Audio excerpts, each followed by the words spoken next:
누군가는 평생을 일터에서 보내고 이제서야 쉬어간다고 말한다. 또 누군가는 그 쉼이 두렵다고 말한다. 일이 곧 정체성이었던 세대, 가족을 먹여 살리는 데 전념했고 국가의 산업화를 이끌며 대한민국을 오늘의 위치까지 끌어올린 주역들. 바로 베이비 부머 세대다.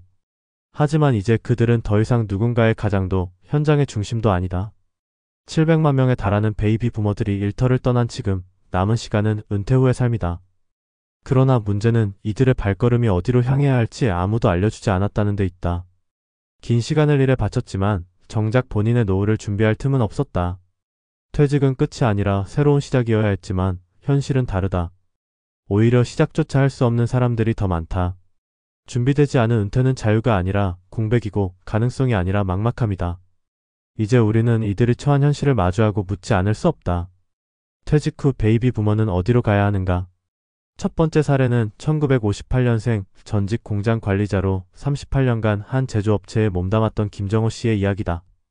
그는 매일 새벽 6시에 출근해 야근을 밥 먹듯이 하며 새 아이를 대학까지 보냈다. 그러나 정년퇴직 이후 하루아침에 모든 루틴이 사라졌다. 처음엔 아침에 늦잠을 자는 것조차 신기하고 달콤했지만 한 달이 지나자 이상한 공허감이 밀려왔다. 친구들도 대부분 아직 일하고 있었고 가족과의 대화는 점점 줄어들었다. 무기력감이 깊어지자 병원을 찾았고 은퇴 우울증이라는 진단을 받았다. 그는 퇴직 후 가장 힘들었던 건 돈이 아니라 시간이라고 말했다. 아무도 자신을 찾지 않고 어디에도 속하지 않는 듯한 느낌이 견디기 힘들었다고 털어놓았다. 이후 그는 지역 복지관에서 시니어 요가를 배우고 매주 노인 일자리 사업에 참여하면서 조금씩 일상의 활기를 찾았다. 그러나 그는 말한다. 나는 그나마 건강해서 복귀할 수 있었지만 많은 친구들은 그럴 기회조차 없다고. 두 번째 사례는 60세에 퇴직한 여성은행원 최순자 씨다. 20대 초반부터 은행에서 일해온 그는 지점장까지 올랐지만 여성이라는 이유로 더 이상의 승진은 없었다. 그럼에도 불구하고 묵묵히 일하며 경제적으로도 독립적인 삶을 유지해왔다. 그러나 퇴직 후 겪은 현실은 또 달랐다. 정작 자신이 은퇴 후 어떤 삶을 원하는지에 대해 고민할 기회가 없었다. 늘 일이 중심이었고 고객과 직원들 사이에서 보내는 시간이 곧 삶이었다. 갑자기 모든 것이 끊기자 극심한 상실감에 시달렸다. 게다가 노후 자금에 대한 준비도 충분하지 않았다. 남편과 사별한 뒤 홀로 지내왔던 터라 더욱 불안했다. 그는 처음엔 재취업을 시도했지만 나이와 성별의 벽에 막혀 번번이 탈락했고 결국 작은 원룸을 얻어 자녀들 과외를 보며 생계를 이어가고 있다. 그는 말한다. 이 나이에 무언가를 다시 시작한다는 게 얼마나 외롭고 두려운 일인지 젊은 사람들은 모를 것이라고. 세 번째 사례는 62세의 박용철 씨. 대기업 퇴직 후 프랜차이즈 치킨집을 창업했다. 퇴직금 대부분을 투자한 큰 결심이었지만 결과는 참담했다. 지역 상권 분석이나 외식업 경험도 없이 시작한 사업은 석 달 만에 적자로 돌아섰고 결국 1년도 채우지 못한 채 가게를 접게 됐다. 그는 회사에서 사람을 관리하던 경험으로 장사를 할 수 있다고 착각했다며 자책했다. 이후 그는 새벽 배송 아르바이트를 하며 생활비를 벌고 있다. 체력은 버티기 힘들고 수입은 퇴직 전에 10분의 1에도 미치지 못하지만 돈을 벌 수 있는 것만으로도 다행이라며 웃는다. 하지만 그는 덧붙인다. 이 나이에 실패를 감당한다는 게 젊을 때보다 몇 배는 더 아프다고. 이 세 사례는 우리에게 질문을 던진다. 은퇴란 무엇인가? 단순히 일을 그만두는 것인가? 아니면 새로운 삶을 준비해야 하는 시점인가? 한국의 베이비 부머 세대는 산업화의 최전선에서 누구보다 열심히 일해왔지만 정작 자신을 위한 미래 설계는 뒤로 미뤄왔다. 퇴직은 했지만 갈 곳은 없고 할 일도 없고 자신을 다시 정의할 기회조차 없는 현실 속에서 수많은 베이비 부머들은 길을 잃고 있다. 문제는 이들이 겪는 막막함이 개인의 실패가 아니라 구조적인 문제라는 점이다. 장기적인 노후 설계 시스템의 부재, 중장년 재취업 시장의 협소함, 생애주기 설계 교육의 부족 등이 복합적으로 얽혀 이들의 발목을 붙잡고 있다. 우리는 이제 진지하게 고민해야 한다. 이들이 지나온 시간을 존중하는 방식이 단지 박수나 훈장이 아니라면 그들이 맞이할 미래 또한 존중받을 수 있도록 해야 한다. 은퇴는 끝이 아니라 삶의 다음 장이다. 그러나 그 장을 넘기기 위해선 길이 필요하다. 준비되지 않은 은퇴자에게 가장 필요한 것은 정보와 연결이다.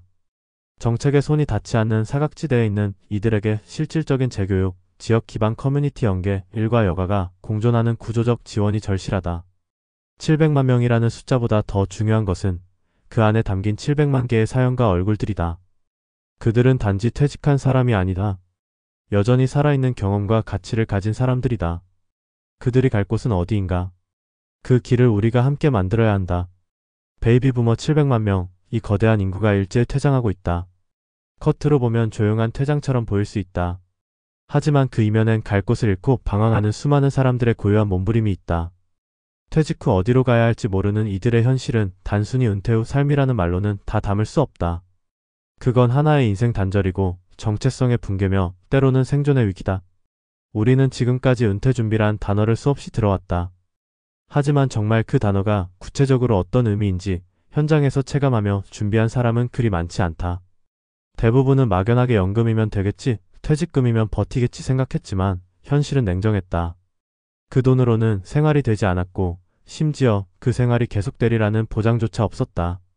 결국 은퇴는 준비의 문제가 아니라 구조의 문제로 확장된다. 지금 이 시점에서 가장 먼저 짚어야 할 건 중장년 세대가 겪는 소속의 상실이다. 직장에서의 역할은 단지 돈을 버는 수단만이 아니었다. 그들은 매일 정해진 시간에 출근하고 팀과 부서라는 집단 속에서 인정받았고 누군가와 함께 시간을 공유했다. 그런데 퇴직과 동시에 이 모든 것이 사라진다. 사회와의 연결이 갑자기 끊긴다는 건 생각보다 훨씬 큰 충격이다. 자신이 아무에게도 필요 없는 존재가 된 듯한 감각은 일상적인 무기력감과 우울증으로 이어진다. 누구도 이것을 은퇴자의 당연한 통과 의례로 취급해선 안 된다.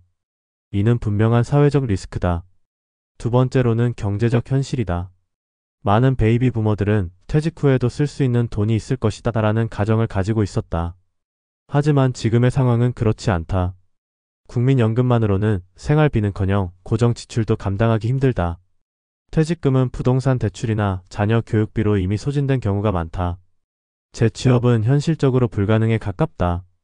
나이를 이유로 서류에서 탈락하는 건 기본이고 겨우 구한 일자리조차 체력적 부담이 크거나 비정규, 단순 노동에 그치는 경우가 대부분이다. 퇴직 전엔 몰랐다. 자신이 이렇게까지 돈에 쫓길 줄은, 다시 일하기 위해 이렇게까지 낮춰야 할 줄은 상상도 못했다. 그럼에도 불구하고 우리는 은퇴자를 위한 사회적 시스템이 부족하다는 점을 인정해야 한다. 현재 시니어 정책의 다수는 지원이라는 이름을 내걸고 있지만 실제론 방치에 가깝다. 몇 가지 단기 일자리를 제공하거나 몇 개월짜리 재취업 교육이 전부인 경우가 많다. 그러나 은퇴자는 단지 다시 일을 하고 싶은 게 아니다. 쓸모있는 인간이라는 감각을 다시 얻고 싶은 것이다. 그들은 여전히 전문성과 경험을 갖춘 인적 자원이다. 하지만 사회는 이들을 생산성 없는 존재로 밀어낸다. 이것이야말로 가장 안타까운 손실이다. 지금 이 순간 우리는 선택의 기로에 서 있다. 수많은 베이비 부머들이 퇴직하며 사회에서 사라지는 이 흐름을 그냥 두고 볼 것인가? 아니면 이들을 또 다른 성장의 동력으로 재정의할 것인가? 중장년의 삶이 퇴직 후 빈곤이라는 공식으로 굳어지지 않으려면 발상의 전환이 필요하다. 단순한 일자리 제공이 아니라 사회적 역할 재설정이라는 시선에서 접근해야 한다. 예를 들어 지역사회에서 시니어가 중심이 되는 커뮤니티 프로그램을 운영하거나 중장년 맞춤형 공공 프로젝트에 참여하게 하는 방식이 있다. 또 중소기업이나 사회적 기업에서 중장년의 경험을 활용할 수 있도록 중간 연결 조직이 개입해야 한다. 이것이야말로 고용 창출이자 공동체 복원이다. 무엇보다 중요한 건 당사자 스스로의 인식 전환이다. 은퇴는 실패가 아니다. 사회적 퇴장이 아니다. 오히려 삶의 새로운 장을 시작할 기회다. 하지만 그 기회를 잡으려면 자신을 다시 정의할 준비가 되어 있어야 한다. 지금까지 살아온 방식과는 전혀 다른 일, 다른 관계, 다른 삶을 받아들일 수 있어야 한다. 이를 위해선 당사자의 심리적 회복과 사회적 지원이 동시에 필요하다. 어느 한쪽만 있어서는 변화가 지속되지 못한다. 스스로에게 자문해봐야 한다. 나는 앞으로의 삶에서 무엇을 하고 싶은가? 단지 돈을 벌기 위한 노동이 아닌 내 삶을 지탱할 역할을 어떻게 만들 수 있을까? 그 물음에 답할 수 있어야만 진짜 은퇴 준비가 된 것이다. 이제 우리는 수많은 베이비 부모에게 물어야 한다. 당신의 다음 행선지는 어디인가? 그리고 우리는 그 길을 함께 찾을 수 있을 것인가? 준비되지 않은 은퇴자에게 필요한 건 단지 돈이 아니다. 그들이 삶의 중심으로 다시 설 수 있는 무대, 그것이야말로 지금 우리 사회가 가장 시급히 마련해야 할 미래다. 결국 은퇴는 끝이 아니다. 당신의 이야기가 다시 시작되는 지점일 뿐이다.